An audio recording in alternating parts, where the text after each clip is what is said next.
इंग्रजांच्या टाचाखाली तुडवला. परिणामी उद्रेक झाला असंतोषाचा आणि भारतामध्ये जॅक्सन नावाच्या काही इंग्रजी अधिकाऱ्याची हत्या केली. अनंत कांबर नावाचा एक क्रांतिकारक होता, त्याने पिस्तुलाच्या साहाय्याने गोळीबार केला. सगळं इंग्रज सरकार हादरलं. भारतामध्ये पिस्तूल आलं कुठून? बंगाल प्रांतामध्ये खुदिराम बोस नावाचा एक क्रांतिकारक होता, त्याने बॉम्बचा धडका केला.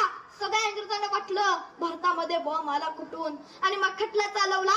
लंडन मध्ये ही जी वेगळी सगळे उद्योग करत होती त्या महात्म्याचं नाव आहे स्वातंत्र्यवीर विनायक दामोदर सावरकर.